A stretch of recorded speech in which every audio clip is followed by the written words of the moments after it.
But that was an election year. I had to fight the prejudices of the community, parents, and so on against the school, because everybody only knew the two secondary schools, St. Mary's College and St. Joseph's Convent. And there is this school you're telling me.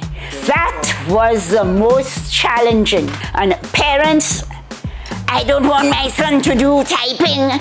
My son is not going to be a secretary. I said, no, your son is not going to be a secretary, but your son needs to know to have keyboard skills. I said, let me tell you something, boy. If you come to school tomorrow without the proper uniform, I am going to hold you and shake the daylights out of you. He said, he's taller than I, looking down at me, little me, say, you going to do that? You must? I said, let me tell you something. When you see I am vexed, I have superhuman strength, and I will hold you by your shoulders and shake the daylights out of you. Following day, the boy came to school. Good morning, miss. Full uniform. Student. Laurent. Because there were lots of naysayers about that school when we started. They felt that these children would not achieve anything. And I lived to prove them wrong. Dame Lawrence Laurent was born in Castries, 7 Pena Street. Spent the first few years of my life there. Then we moved out and went up. I attended private schools, initially St. Polycarp's private school, which was within walking distance. And all of these places got burnt during the 1948 fire. I went to the Ave Maria school, and though I came first in the class, I had to repeat, because at that time, you went up to classes according to age, and I was too young to go up. So eventually, regulations changed, and I went up to the Ave Maria Primary School, which was upstairs, infant school downstairs, primary school upstairs. And I won a 7-year government scholarship to St. Joseph's Convent, where from which I graduated with my high school certificate and a first class school certificate. And not the principal of the school, but the superior of the nuns went to my prospective employer, who was at that time Mr. Winville King, cabinet secretary, and asked me to go to the convent to teach for 6 months. And I taught in that job. I taught from first to sixth form. That first year, I taught geography, French, Latin. And when the teachers were absent, we were supposed to go into the class to teach. And there was a teacher who was teaching shorthand at that time and had left, and then I had to teach shorthand. I didn't know it. So every night I had to be two lessons ahead of the class. But when their teacher came back, they told the teacher they preferred me to teach them because, well, I was learning just like them, so I knew it. After that, I went to University of the West Indies in '62. That year was the year the university became autonomous. And I graduated from there after doing my degree, which I obtained. Well, I had obtained a 7-year scholarship to the university, St. Lucia Territorial Awards. And I only used 4 of these, 3 for my first degree and a year doing the diploma in education. Returned to St. Lucia and was sent back to St. Joseph's Convent, where I taught for a while and then left and went on to the University of Leeds, where I did diploma in educational studies, specializing in the teaching of mathematics and educational administration. But I had a medical problem in that whenever it rained or the sky was set up, or there was dust in the classroom, I would lose my voice. So I wrote asking for a transfer and was transferred to the Teachers Training College. The day I was supposed to go to assume duties, I had no voice, so I couldn't go. So the permanent secretary said, you know, we are opening a new school, and the Canadian principal is already here, but he needs a local counterpart. And I read your CV, and I noticed that you had done some work on comprehensive education when you were in England. I said yes. He says, so I want you to be the local counterpart for, again, he said 4 months. So help establish a school and so on. The school was still under construction.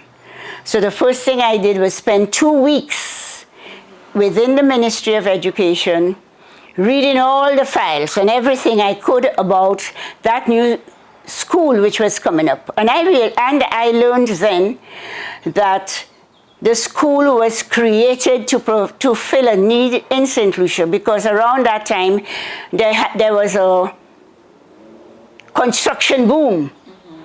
And the Prime Minister said that he had to import artisans from the neighboring islands. So he wanted help. That's when he sent out the letters to the various funding agencies. He needed help in establishing a school to provide the St. Lucia with a cadre of skilled personnel. And the Canadian government offered and decided to train teachers prior to the opening of the school. They trained teachers, they provided the equipment, they did everything. The teachers they trained were in the technical area. That included the commerce department. And I went in and helped Mr. Bevan. Mr. Bevan was the Canadian principal, and I was his local counterpart. So whenever we sent out letters, both of us would sign. He would sign as principal, and I would sign as local counterpart. And we visited prospective feeder schools between Dennery and Soufrière. We visited the schools, we spoke to the principals, we spoke to NDC, which was just being formed at that time. I think now it has a different name. And we spoke to different people within the community in order to determine the core subjects and what we should do. Because don't forget, that was a new setting within the educational system, not only in St. Lucia, but within the Caribbean. There were comprehensive schools in the region, especially in Trinidad. But that system did not fit in with the needs of St. Lucia and the geography of St. Lucia and the population of St. Lucia. Because and I remember visiting a couple of comprehensive schools in England, which were called hybrid sort of comprehensive schools. And that system seemed to fit beautifully with what we were trying to achieve in St. Lucia. And Mr. Bevan, with his experience and expertise in the composite schools in Canada, and we had a few people from the high school who taught in the high schools in the US, they provided the information. And all of this we pulled together to form the Castries Comprehensive Secondary School. So you wouldn't look at the Castries Comprehensive and say it is like the English or this one. And several people from the other islands came to St. Lucia to find out about the comprehensive, what we did, how we managed it. Because we decided against streaming the children.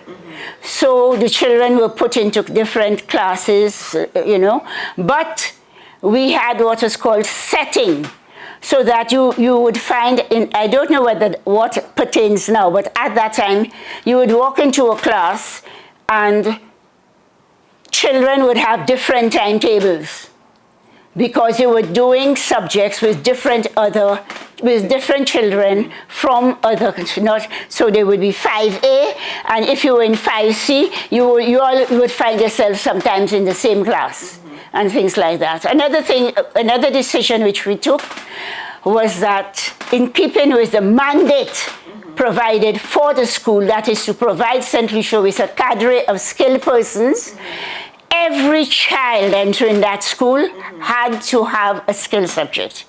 So the first 3 years, initially, we exposed the children to all 12 of the technical subjects. So they rotated. And timetabling was a nightmare, because we were trying to fit in all of this. So we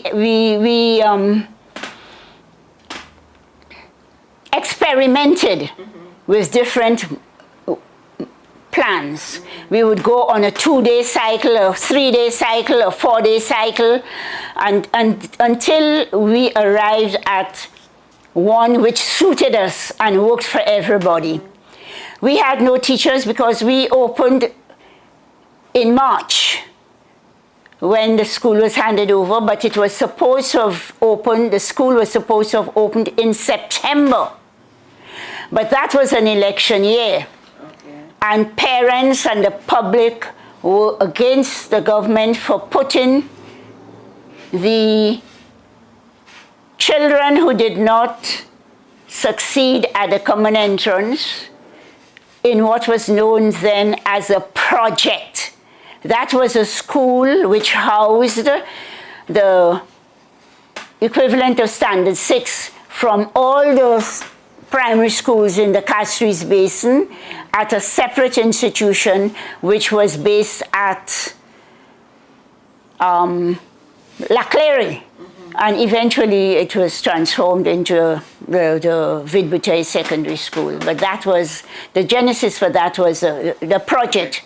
So we had to take in and the parents wanted that out. So it was a challenging experience. We had children from everywhere. People were just walking in and saying they wanted their child to come to the new school. And what we did is, there was no common entrance at that time. So we had our own entrance examination. So the children, they sat, and if they passed, well, we were admitted. Some of them passed, but we did not have enough space for them, so we could not have admitted them. And then we got input from the junior sec and primary school, senior primary school. Some of the principals recommended students to us. In September of that year, we absorbed the Mons Secondary School. So that would be that was the most challenging, because you had a group of students who were brought up on a purely grammar type secondary school coming into this system where we are telling them that they have to do the skills. A skill subject, take a skill subject. They did not like it. And it was very, very trying. And they were I also would like to state that initially, the children who went to the comprehensive were older students, 12 plus, 13 plus, 14 plus, going all the way. When we absorbed the Mons Secondary, we had students who were 18 plus and so on in Form 4. And every child who came into the school in the early days, we gave them, in addition to the entrance examination, after they passed, we gave them an aptitude test. And that aptitude test was designed by some I cannot remember the gentleman's name, but UNDP was in St. Lucia, where you have OECS Secretariat now. That was the UNDP office. And Mr. Bevan was very good at networking with people. And this man prepared aptitude tests for us, which we gave the children. And he told us, based on the results, in what group we should put the children, whether we should put them in the commercial sector, the technical, or, and in the technical, which section. That was mainly for the older students, because the younger ones went through all of them and then we exposed. We did not initially put girls in the welding and the carpentry and so on, but the girls negotiated with us. They wanted to learn. So we had to devise a special syllabus for the girls. Then the boys came up and they said, oh, they want to do needlework and they want to do cooking and so. So the teachers were challenged to prepare special syllabi for these boys. And one of the nicer things was that one day a parent met me and she says, oh, you see my boy, you know how troublesome it is? One day he came and he said he was going to make breakfast for us. We were stunned. And I said, well, yes. And I explained to her that is one of the things that the first things they were taught, how to prepare breakfast and so. And the boys were taught how to purchase a shirt. You know how to measure their arms and how to sew buttons if their button came out, and how to darn, and little things that would appeal to boys. And the big boys I had trouble with. They did not want to wear the uniform, and they did not want to cut their hair, because at that time Rasta was just coming in and it was a long hair. Afro. And the teachers were complaining. We had Canadian teachers and local. In the technical wing, each Canadian teacher had a local counterpart. And they complained and they said with the long hair, when they bent the head, what would happen? So what I did, the boys didn't want to do it, so I went to town and I bought packets of hairnets and gave to each of the technical teachers, and I said, when the boys come in and they don't, with the long hair, give them a hairnet. That caused the boys to cut their hair. They want to wear the net. They didn't want to wear shoes and socks, and they were coming to school with slippers and Oh, no. I told them, and there was this boy, he was over 20, tall. He was by far the tallest boy in the school. And he was always hiding from me. But I used to go into all the little nooks and crannies and catch them. And I told him he has to be in full uniform. He looked down at me and said, so what will do me, miss, if I come to school without the shirt? I said, let me tell you something, boy. If you come to school tomorrow without the proper uniform, I am going to hold you and shake the daylights out of you. He said, he's taller than I, looking down at me, little me, said, you going to do that? You miss? I said, let me tell you something, boy. When you see I am vexed, I have superhuman strength, and I will hold you by your shoulders and shake the daylights out of you. Following day, the boy came to school. Good morning, miss. Full uniform. That's how I control the boys. The boys didn't want to wear the shirts buttoned. A button is hot, miss. I said, no, you have to button your shirt. They'd pass. Good morning, miss. Shirt unbuttoned. I would answer. Then you would button their shirts. It was a community school. That was one of the reasons for it's been built. So we use people from the community to come in and help us. And they served on what we call curriculum committees. So the teachers would devise their curriculum, bring in these people. and from the community, especially in the technical, and they would determine what we should do and what we shouldn't do. When the school started, we did not have it was not envisaged that we would have had a plumbing department and a small engines department. But after consultation with people like the head of NDC then, Sir Alan, we decided we needed to, and we told the Canadians, and they came in. So the Canadians were always in and out of the school. The Minister of Education was always there. Sometimes I would just look out and just see him surveying and the school. And the Governor General, he wasn't Governor General, the Governor would also come, and he offered to teach chemistry. And we had people from the public service coming into teaching, especially during the first term, because it was the middle of the school year and it was difficult to get teachers. So Mr. Bevan networked with people and got a lot of these things while I stayed down in the house, in the school, doing, a lot of the changes around. And then in January, Mr. Zukowski, the shop director, came in.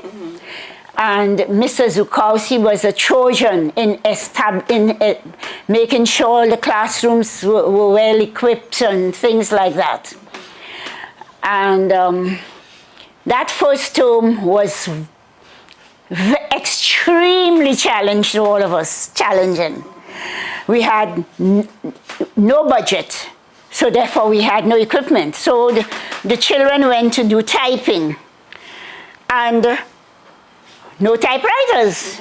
So we had excellent teachers then. I hope you still have. And they devised, the typing teachers, photocopy of the keyboard. And the children each child had this photocopy of the keyboard. And when the teacher was teaching, ASDF, semicolon, LKJ, they did it on the photocopy. And eventually the equipment came, because around that time when the equipment was supposed to be arriving, there was an oil embargo, and ships were not traveling. They were not moving because they didn't have the oil, so they couldn't. So when all of that cleared up, we got the equipment, and by September now, everything was doing okay. Now the challenge. The children didn't want to do this subject, they wanted more, and parents, I don't want my son to do typing. My son is not going to be a secretary. I said, no, your son is not going to be a secretary, but your son needs to know to have keyboard skills. Why? I said, the time is coming, because computers and these things were just beginning to emerge on the international scene. I said he would need to know, and if he's a CEO of an organization and he wants to type, he wants a very confidential letter typed, he wouldn't want to give it to a secretary, especially if it's one who has just come in and he doesn't know to type. He wouldn't want to do it himself. So he needs the skills. So today, I think everybody needs keyboard skills, whether you want to or not, because you have to use the computer, the cell phone and all of that. But in those days, it was new. And some of the students who are now holding and have held, because a number of them have retired, very important positions within St. Lucia, have said thank you for, one of them is a doctor, he said, thank you for having taught me these things, because I am able, when I bring my car to the mechanic, to tell the mechanic exactly what is wrong with the car and what he should do. And when I get the car back, I can check and double check. And this man is, he, and many of our past pupils, the first set, you know, around that time, they have held or still holding very important positions. And I used to train them not only in the academics, I used to talk to them about respect, about dignity in labor. No matter what job you had to do it to the best of your ability and be satisfied. And then we looked and we saw Castries Comprehensive School graduates who were among the first set of secondary school students to do things like welding and going to and construction and so on. Because this is something we taught them. And after they did the CXC, I had, between CXC and graduation, I had something called Preparation for Life program, a 2-week program for the graduates, when I brought in important people from the community to come and talk to them. One of the persons I brought in was J.Q. Charles. And he spoke to the children, they interacted with him, he told them what he expected as an employer, what he didn't, and he loved it. He said that was the first time in his life anybody had invited him to talk to the students. And he would come again if I invited him, but unfortunately he had time to die before. Another component of the school in the early days was the introduction of night school. When Mr. Bevan stopped being principal in July of 1974, he devoted his energies into creating and organizing the night school. And I was in charge of the day school. But I worked with him at the night school and then eventually took over. So I was in charge of both the night school and the day school. Night school began at 5, evening classes, so we called it night school, but it was really some of the classes began at 5. And many children from the junior sec or the senior primary schools would come to the classes, but then they would come early. After the school ended, they would come and wait until 5 o'clock. And when I saw that, I decided to organize an afternoon school. So we had the afternoon school and the night school. And one of the teachers, I brought in the parents of all the children who had applied for the school and didn't get in, and I told them what I thought. They agreed. And as an incentive, I also told them if the teachers who were teaching the afternoon classes recognize any child who had made significant improvement, we would admit the child into the regular school. And that happened. And one of the teachers volunteered to be in charge, and many of the teachers were our own teachers. But the night school, we wanted, in the technical department, we wanted only teachers of the school to work in those departments at night school. So when the teachers didn't want to again, we had to cut down on that aspect, but the other aspect continued on. But share with us some of your most precious moments as principal.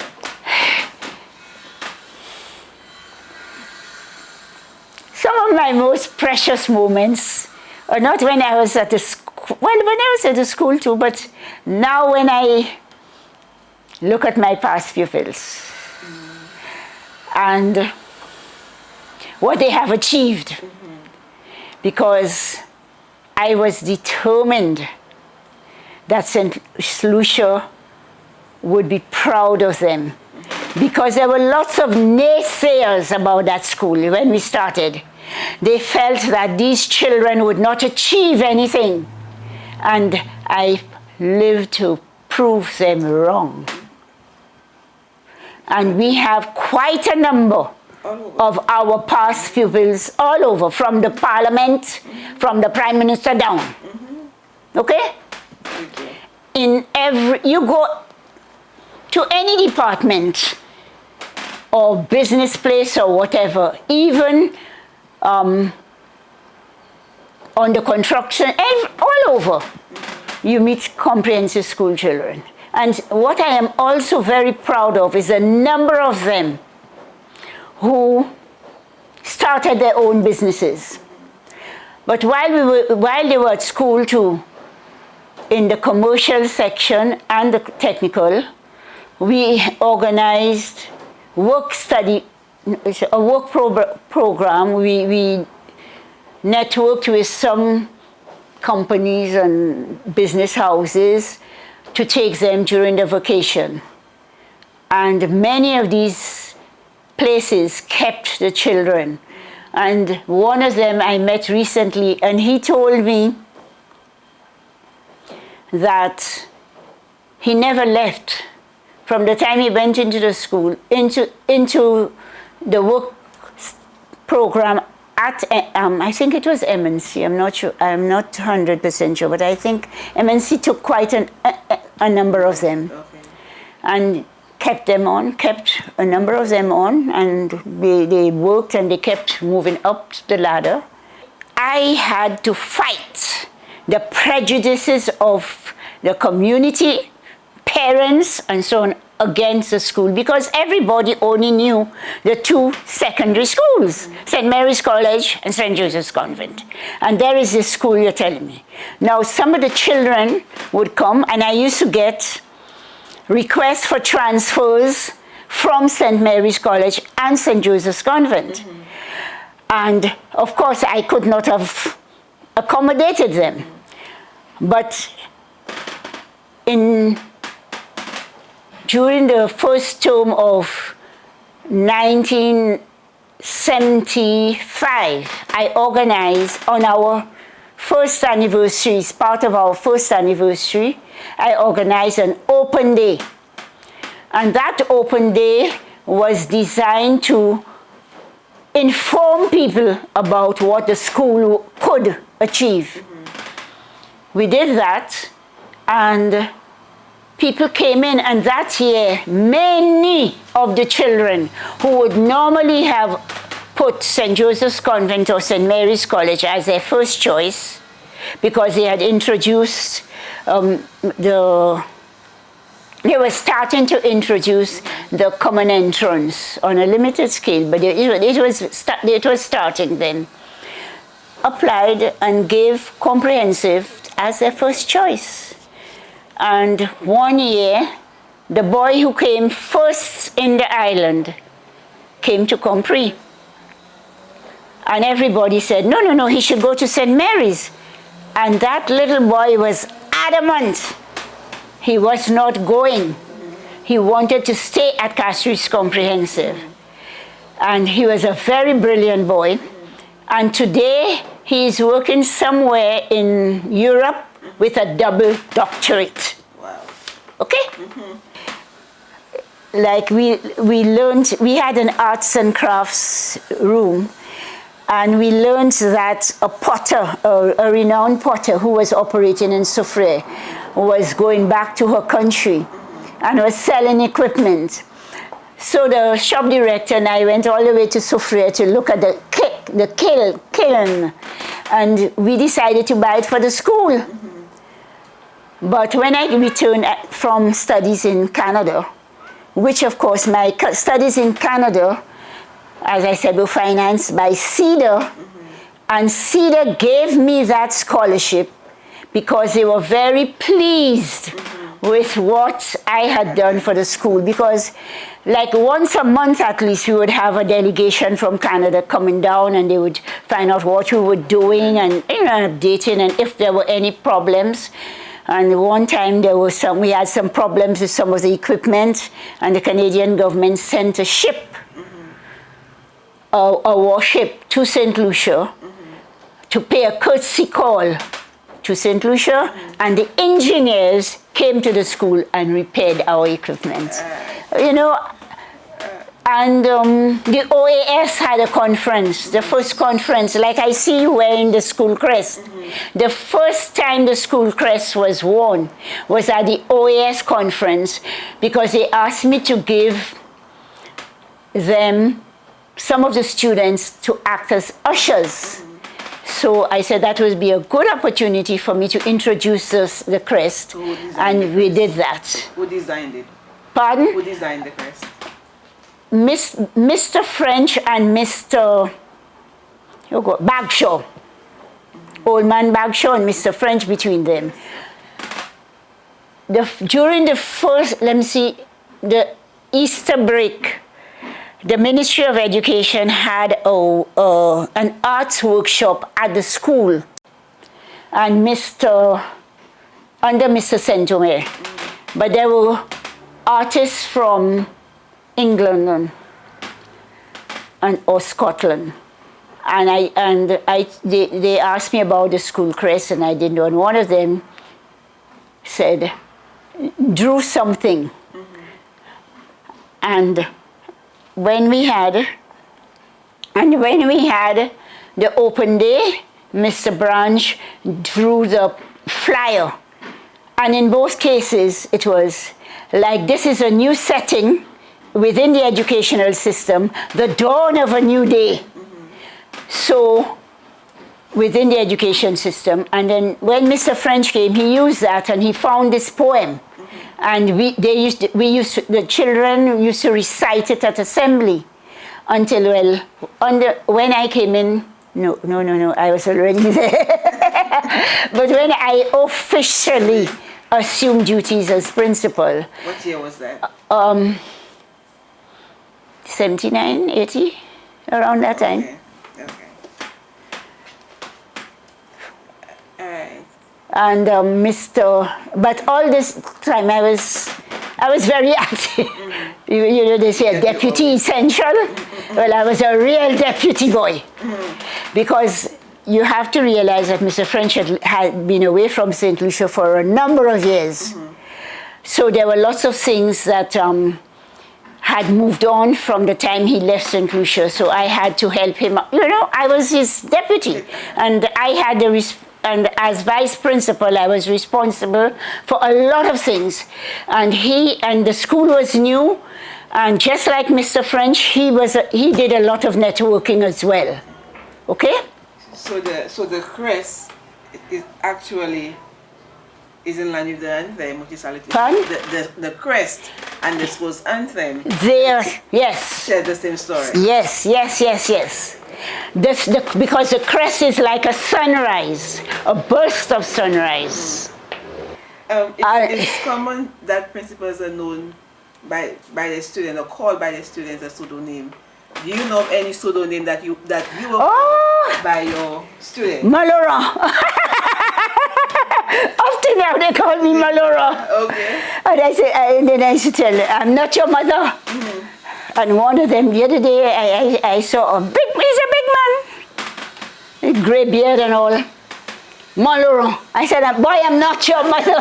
He said, Miss, you were my mother. You were the only one who used to correct me. And I used to correct these boys. I used to pull theirs. I used to punish them. And some of them, like, I would tell,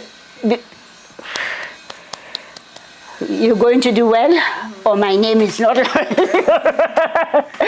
But some of the children did well, and I guess because of my experience and my exposure internationally, I was able to do a lot more with the school. I was given a blank slate, and then I also had the support of, the Canadian staff and the St. Lucia, the local staff, locally recruited staff, because we had among them St. Lucians. We even had a lady from Botswana who taught at the school in those days, and then we had from different islands and so on. And I like this. I think it was like a baby to me. And because of my position at the school, even when I was VP, I was invited to represent St. Lucia on CXC. And when they heard what we were doing at the school, the then director, I remember his name, but I can't remember his correct title. But he was a person in charge of CXC. He put me on a special council committee to look at the introduction of technical and vocational subjects within CXC. And it was a very challenging experience because I came up against people from Trinidad and Guyana and Jamaica who felt that technical and vocational should be done only by the weak students. And I put forward the argument, and very forcefully, that everybody should be doing it. And in fact, some of the real technical aspects of the technical subjects could not be done if the children did not have physics. So it's the bright boys who had to do it. Because if you're weak, you wouldn't be doing physics. That's right. So you found that some of my best boys did electricity, electronics. And of course, well, they're engineers and whatever. And we had some very, very good teachers whom I wanted to keep. But, you know, the young males wanted to go on, and, you know, they had their own career path set out for them. And one of my best teachers is now a very well-recognized doctor. In St. Lucia. Another one was, you know, they were very good. Very, very good, excellent role models for my boys. Okay. I'm still calling them as my boys. They were my children. So when people ask me, how many children do you have, miss? I say 700. That's many. What advice do you have for our current principal, for the future principal? Anybody coming to comprehensive, Cassius Comprehensive, as a new administrator, what advice do you have? All I would like them to do is, like me, read all they could about the school before actually taking up duties. Then they would see what went before, what worked, what didn't work, what they need to expand on, what they need to change, and so on. But I cannot at this stage tell them that they are supposed to do this, that, and the other, because times have changed. So my suggestion is look at the genesis of the school and see where it is going within the context of today's world and the new technology. But that was an election year. I had to fight the prejudices of the community, parents, and so on against the school, because everybody only knew the two secondary schools, St. Mary's College and St. Joseph's Convent. And there is this school you're telling me. That was the most challenging. And parents, I don't want my son to do typing. My son is not going to be a secretary. I said, no, your son is not going to be a secretary, but your son needs to know to have keyboard skills. I said, let me tell you something, boy. If you come to school tomorrow without the proper uniform, I am going to hold you and shake the daylights out of you. He said, he's taller than I, looking down at me, little me, say, you going to do that? You must? I said, let me tell you something. When you see I am vexed, I have superhuman strength, and I will hold you by your shoulders and shake the daylights out of you. Following day, the boy came to school. Good morning, miss. Full uniform. Student. Laurent. Because there were lots of naysayers about that school when we started. They felt that these children would not achieve anything. And I lived to prove them wrong.